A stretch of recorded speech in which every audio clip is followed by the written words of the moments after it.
ये कहानी आज से लगभग 2000 वर्ष पहले की है, जहां हम कुछ लोगों को देखते हैं जो कि आदि मानव जैसे दिखाई देते हैं। ये लोग पहले के रीति रिवाज के अनुसार चलते हैं और जिंदा रहने के लिए जानवरों का शिकार कर उन्हें खाते हैं और अपना जीवन यापन करते हैं। कहानी की शुरुआत में हम एक घने जंगल में कुछ लोगों को देखते हैं जो शिकार करने यहाँ आए थे। इन्होंने जंगल में जगह जगह ट्रैप लगाया हुआ है और इन ट्रैप के बारे में बस इनके कबीले के लोग ही जानते हैं। इनके बिछाए हुए ट्रैप में एक सुअर फंस जाता है और एक धारदार लकड़ी का हिस्सा सुअर के शरीर को छलनी कर देता है, जिससे सुअर की मौत हो जाती है। अब ये लोग इस सुअर को नीचे उतारते हैं और फिर इसे बीच से फाड़ दिया जाता है और सुअर को काट काट कर खाने लगते हैं। इन्हीं में एक आदमी ऐसा होता है जिसे काफी समय से संतान नहीं हो रही होती है। बाकी के लोग इस वजह से इसका काफी ज्यादा मजाक बनाते हैं।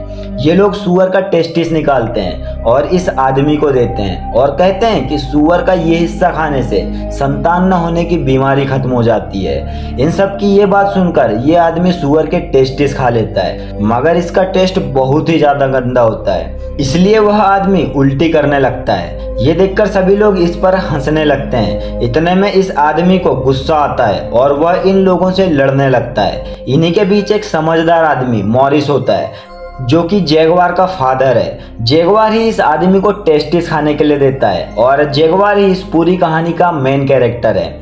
इनके बीच लड़ाई देखकर मॉरिस उनके झगड़े को शांत कराता है और फिर मॉरिस इस आदमी को साइड में ले जाता है और बोलता है कि ये लोग तुम्हारा मजाक इसलिए बनाते हैं क्योंकि तुम बाप नहीं बन पा रहे हो।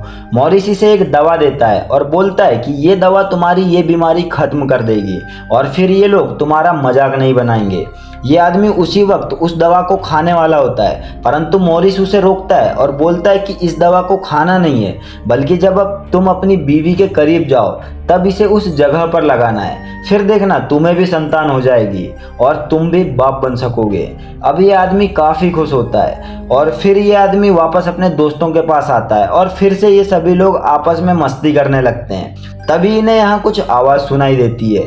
सभी लोग चौकन्ना हो जाते हैं। तभी ये लोग देखते हैं कि झाड़ियों से कुछ लोग निकलकर उनकी तरफ आ रहे हैं। ये लोग इनसे बोलते हैं कि हम लोग बस आपके कबीले से होकर गुजरना चाहते हैं और बदले में ये लोग इन्हें अपना किया हुआ शिकार देते हैं। इन मछलियों को लेकर ये लोग इन्हें यहाँ से गुजरने देते हैं। तभी इनके पीछे से कुछ और लोग आते हैं, जिनमें अधिकतर लोग घायल हो चुके थे।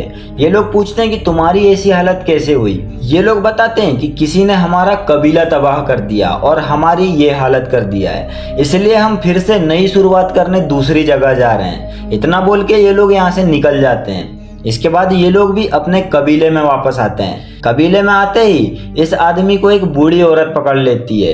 ये बूढ़ी औरत इस आदमी की सास होती है। ये बूढ़ी औरत इस आदमी से बोलती है कि उसे पोता चाहिए, नहीं तो वह अपनी बेटी को किसी और के हवाले सौंप देगी। इस आदमी को याद आता है कि मॉरिस ने उसे बाप बनने वाली दवा दिया है, इसलिए वह जल्दी से अपनी झोपड़ी में आता है और अपनी बीवी के करीब जाता है और जैसे ही वह दवा को उस जगह पर लगाता है उसे बहुत तेज जलन होने लगती है और वह आदमी मारे जलन के झटपटाने लगता है। ये सभी लोग ये देखकर इस पर हंसने लगते हैं। दरअसल मॉरिस ने जो उसे दवा दिया था वह जलन करने वाली दवा थी। यानी एक बार फिर से इस आदमी का सबके सामने पोपट हो जाता है। इसके बाद हम जैगवार को देखते हैं, जो अपने घर जाता है और अपने 3-4 साल के एक बेटे से मिलता है। वहीं हम उसकी बीवी सेवेन को भी देखते हैं, जो कि प्रेग्नेंट होती है और जल्द ही एक नन्हे बच्चे को जन्म देने वाली होती है। जैगवार अपने परिवार के साथ काफ़ी खुश रहता है। रात होते ही कबीले के सभी लोग सो रहे होते हैं, वहीं जैगवार भी सो रहा होता है। तभी जैगवार को कुत्तों के भौंकने की आवाज़ सुनाई देती है, जिससे जैगवार जाग जाता है।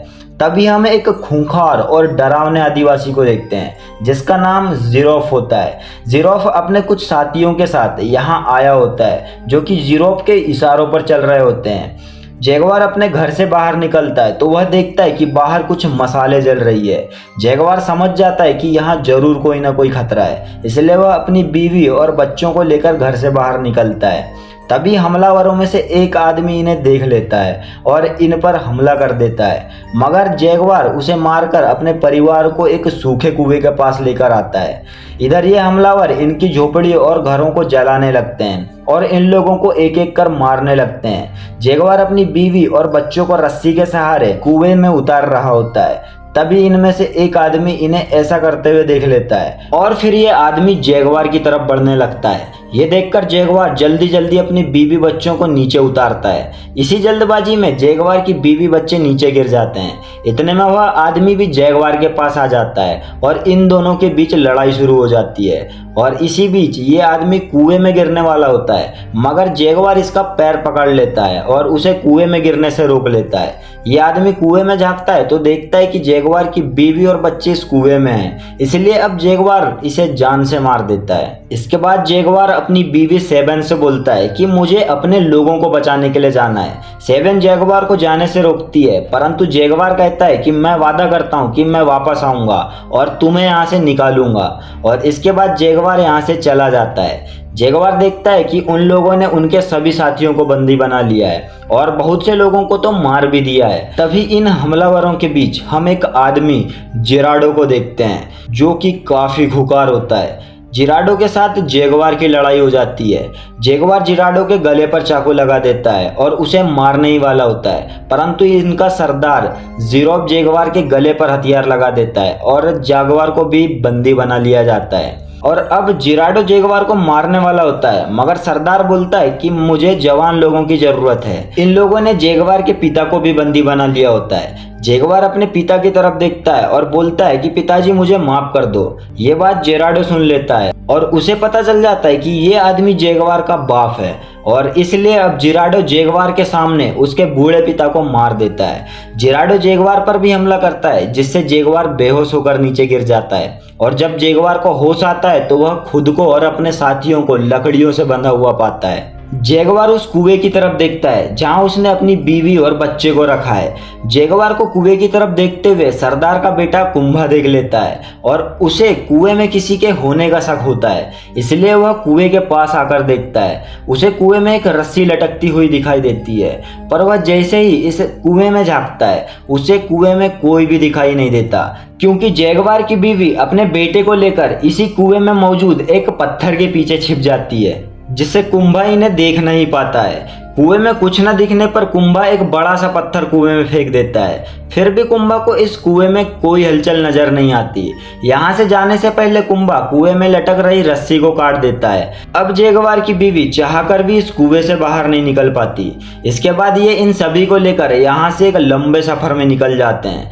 रास्ते में इन्हें उस कबीले के लोग भी मिलते हैं जो इन्हें शुरू में मिले थे, जो अपना कबीला छोड़कर भाग रहे थे, परंतु इन लोगों ने इन्हें भी बंदी बना लिया था। अब इन सभी को बहुत ही कठिनाइयों से भरे रास्ते से ले जाया जाता है। रास्ते में हमें एक जगह दिखाई देती है जहां पर बहुत सारी डेड बॉडीज पड़ी होती हैं। इन्हें देखकर लग रहा था कि ये किसी भयंकर बीमारी से मरे हैं, जो कि छूने से फैलती हो।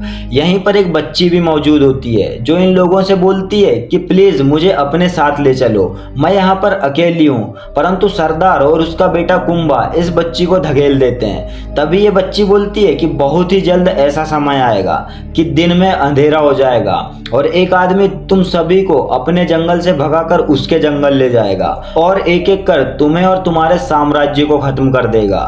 ये लोग बच्ची की इस बात को इग्नोर करते हैं और यहाँ से निकल जाते हैं। काफी देर चलने के बाद ये एक गांव में पहुंचते हैं। यहाँ पर और भी बहुत सारे आदिवासी मजदूर होते हैं जो इन लोगों के लिए काम कर रहे होते हैं। इन लोगों की हालत बहुत ही ज़्यादा ख़राब हो चुकी होती है, परंतु फिर भी इन्हें यहाँ काम करना पड़ रहा है। इन लोगों को यहाँ न छोड़कर इन्हें और भी आगे ले जाया जाता है। तभी सरदार के पास एक आदमी आता है जो कि सरदार से पूछता है कि तुम कितने आदमी लाए हो। तभी सरदार बोलता है कि ये सब तो तुम्हें मेरा बेटा बता देगा, परंतु इस बार मुझे इनके अच्छे पैसे चाहिए। यानी कि यहाँ इन्हें बेचने के लिए लाया जाता है। सरदार को इन्हें यहाँ लाने के कुछ पैसे मिलने वाले होते हैं। इसके बाद इन लोगों के हाथों में बंधी रस्सियाँ खोल दी जाती है और इनके साथ जो औरतें आई हैं उनकी बोली लगाकर इन्हें पहले बेच दिया जाता है और बाकी के जो बचे हुए आदमियों को आगे ले जाया जाता है, जहां पर काफी लोग जमा होते हैं। इन्हें समझ नहीं आ रहा था कि आखिर उनके साथ क्या होने वाला है। दरअसल यहाँ एक मंदिर होता है जहां पर इंसानों की बलि दी जा रही होती है। इसके बाद जिन लोगों को रंग लगाया गया था उन लोगों को वहां ले जाया जाता है जहां पर बलि दी जा रही है। यहाँ पर काफ़ी ज़्यादा लोग मौजूद होते हैं और यहीं पर इन सब का राजा भी होता है, जो कि सबसे बोलता है कि हम लोगों का ईश्वर हमसे नाराज हो चुका है, इसी वजह से लोग बीमार हो रहे हैं और हमारे ईश्वर को खुश करने के लिए हमें लोगों की बलि देनी होगी। और इसके बाद ये लोग एक एक कर इन लोगों की बलि देने लगते हैं। और अब जैगुआर की बारी आती है। तभी सूर्य ग्रहण हो जाता है और पूरी तरह से अंधेरा हो जाता है। ये देखकर यहाँ मौजूद लोग घबरा जाते हैं और भगवान से प्रार्थना करने लगते हैं। बलि देते वक्त ग्रहण लग चुका था, इसलिए ये लोग जैगुआर को अपशगुनी मानकर उसकी बलि नहीं देते, पर इसे किसी और तरीके से मारने का डिसाइड करते हैं। इसके बाद जैसे ही सूर्य ग्रहण हटता है, जैगुआर और उसके कुछ साथियों को एक स्थान पर ले जाया जाता है और इन लोगों से कहा जाता है कि तुम यहाँ से भाग जाओ और अपने जंगल में वापस चले जाओ। इनमें मौजूद 2 लोगों को यहाँ से भगाया जाता है और जैसे ही ये लोग यहाँ से भागते हैं, ये लोग इन पर अलग अलग हथियारों से वार करने लगते हैं और इसी तरह इन्हें मार दिया जाता है। इसके बाद जैगुआर और उसके एक साथी को यहाँ से भागने के लिए कहा जाता है। ये दोनों यहाँ से भागते हैं। जैगुआर और उसका दोस्त अपने दिमाग का इस्तेमाल कर सीधा ना भागते हुए आड़ा टेढ़ा भागने लगते हैं, जिससे ये काफी टाइम बच जाते हैं। परंतु जैगुआर के दोस्त को एक तीर लग जाता है, जिससे वह नीचे गिर जाता है, परंतु जैगुआर अभी भी भाग रहा होता है। ये सभी लोग जैगुआर पर निशाना लगा रहे होते हैं। जैगुआर भागते भागते काफी दूर निकल जाता है, परंतु जैगुआर को भी एक तीर आकर लगता है, परंतु जैगुआर खुद को जैसे तैसे संभालता है। तभी सरदार का बेटा जैगुआर के पास आ जाता है। वह जैगुआर को मारने ही वाला था कि तभी जैगुआर का दोस्त सरदार के बेटे का पैर पकड़कर खींच देता है, जिससे वह गिर जाता है, परंतु सरदार का बेटा उसे मार देता है और वापस से जैगुआर के पास आता है और अब वह जैगुआर को भी मारने वाला होता है, मगर जैगुआर उस तीर के टुकड़े से सरदार के बेटे पर वार करता है, जो कि उसने पहले ही तोड़ रखा था। इसके बाद जैगुआर जंगल की तरफ भागने लगता है। सरदार भागता हुआ अपने बेटे के पास आता है, परंतु अब सरदार का बेटा अपने दम तोड़ देता है। वहीं सरदार के साथी जैगुआर का पीछा करने लगते हैं और अब सरदार भी अपने बेटे की मौत पर बौखला जाता है और वह किसी भी हाल में जैगुआर को मार देना चाहता है और इसी प्रतिशोध में सरदार जैगुआर की तलाश में निकल जाता है। वहीं हम जैगुआर को देखते हैं, जो भागते हुए काफी दूर निकल गया है और यहीं पर एक पेड़ पर जाकर छुप गया है। वहीं सरदार और उसके साथी जैगुआर को ढूंढते हुए इस पेड़ के नीचे आ जाते हैं।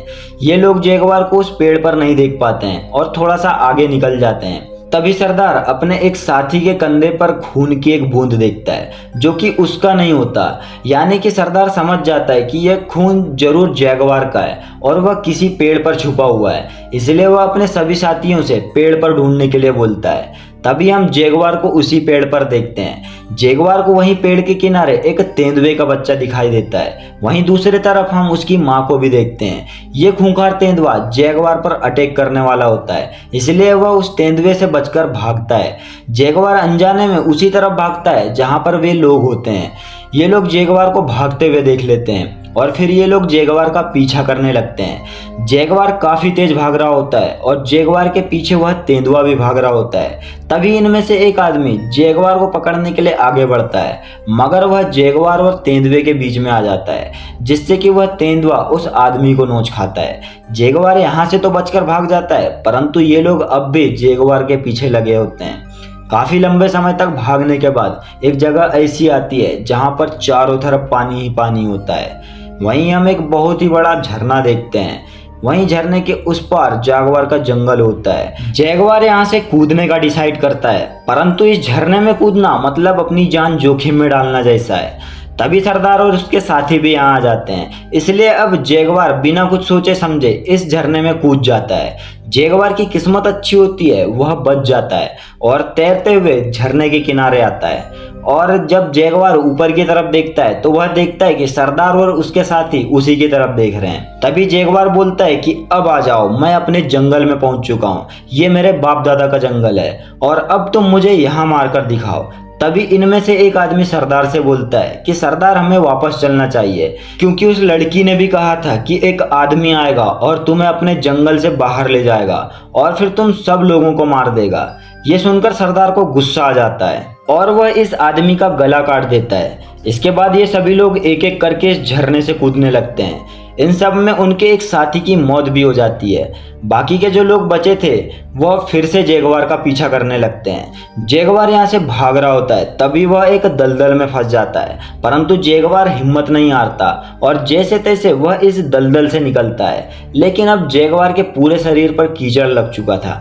दलदल से बाहर निकलते ही जैगुआर सोचता है कि ये जंगल मेरा है और मैं अपने ही जंगल में डर कर भाग रहा हूँ। उसे अपने बीवी बच्चे भी याद आते हैं, इसलिए अब जैगुआर डिसाइड करता है कि वह एक एक करके इन सभी लोगों को मार देगा। जैगुआर सबसे पहले इन लोगों पर मधुमक्खियां छोड़ता है, जिससे इन लोगों की हालत काफी ज्यादा खराब हो जाती है।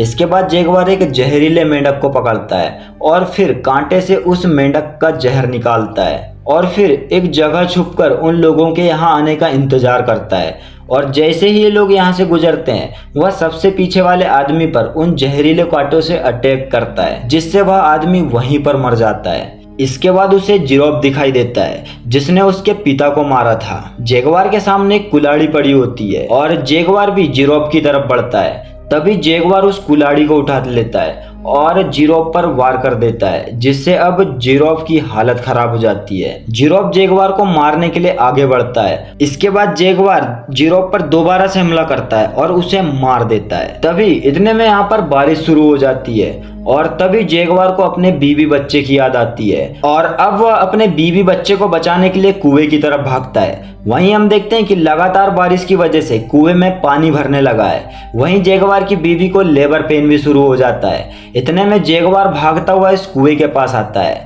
तभी बाकी के बचे हुए 3 लोग जैगुआर की तरफ आते हैं, इसलिए जैगुआर कुएं से दूर भागता है। तभी इनमें से 2 लोग कुएं के पास आकर जैगुआर की बीवी बच्चों को देख लेते हैं। वहीं सरदार जैगुआर को पकड़ने के लिए उसकी तरफ भाग रहा होता है। सरदार जैगुआर को तीर से मारता है, जो कि जैगुआर के सीने पर जाकर लगता है। तभी सरदार अपने पास रखा एक चाकू निकालता है और जैगुआर को मारने के लिए आगे बढ़ता है, परंतु सरदार को पता नहीं होता कि यहाँ पर जगह जगह पर ट्रैप लगा हुआ है। भागते वक्त सरदार का एक पैर रस्सी से लगता है और तभी एक जोरदार नुकीला लकड़ियों का ढांचा सरदार के शरीर के आर पार हो जाता है और सरदार की तुरंत ही मौत हो जाती है। इसके बाद बाकी के बचे 2 लोग जैगुआर के पीछे लग जाते हैं। जैगुआर यहाँ से भी भागता है। तभी हम देखते हैं कि कुएं में पानी काफी ज्यादा भर चुका है। जैगुआर की बीवी अपने बच्चे को लेकर बड़ी ही मुश्किल से सरवाइव कर पा रही थी। जैगुआर की बीवी को लेबर पेन भी काफी ज्यादा हो रहा है। वह अपने बच्चे को पानी में डूबने से बचाने के लिए अपने कंधे पर बिठा लेती है और तभी जैगुआर की बीवी एक नन्हे बच्चे को जन्म देती है। इधर हम जैगुआर और उन दोनों आदमियों को देखते हैं जो भागते भागते एक समुद्र के किनारे पहुंच चुके थे। तभी ये लोग समुद्र में कुछ लोगों को बड़े बड़े जहाजों से आता हुआ देखते हैं। इतने में जैगुआर को यहाँ से भागने का मौका मिलता है और वह भागकर अपने बीवी बच्चे के पास आ पहुंचता है। यहाँ आकर जैगुआर देखता है कि उसकी पत्नी ने उसके बच्चे को जन्म दिया है। ये देखकर जैगुआर एक सुकून की सांस लेता है, क्योंकि इतनी मुसीबत के बाद आखिरकार उसका परिवार जीवित है। जैगुआर अपने परिवार को इस कुएं से निकालता है और सभी लोग जंगल की तरफ निकल जाते हैं। तभी जैगुआर की बीवी उन जहाजों से आए हुए आदमियों के तरफ देखते हुए जैगुआर से पूछती है कि क्या हमें उनके साथ समुद्र के उस पार जाना चाहिए। तभी जैगुआर बोलता है कि नहीं, हम इस जंगल में ही रहेंगे। दरअसल बड़े बड़े जहाजों से जो ये लोग आए थे, ये लोग यूरोपियन थे, जिनका मकसद इनके टापू पर कब्जा करना था। और इसी के साथ ये मूवी यहाँ समाप्त हो जाती है। दोस्तों, यदि स्टोरी अच्छी लगी हो तो प्लीज़ वीडियो को एक लाइक ज़रूर करना और यदि आपको इसका सेकंड पार्ट चाहिए तो कमेंट कीजिए। और ऐसी ही इंटरेस्टिंग स्टोरी के लिए अभी हमारे चैनल फिल्म डिकोडिंग को सब्सक्राइब कीजिए। बाकी मिलते हैं कल ऐसे ही किसी तड़कती भड़कती स्टोरी के साथ। तब तक के लिए टाटा बाय बाय।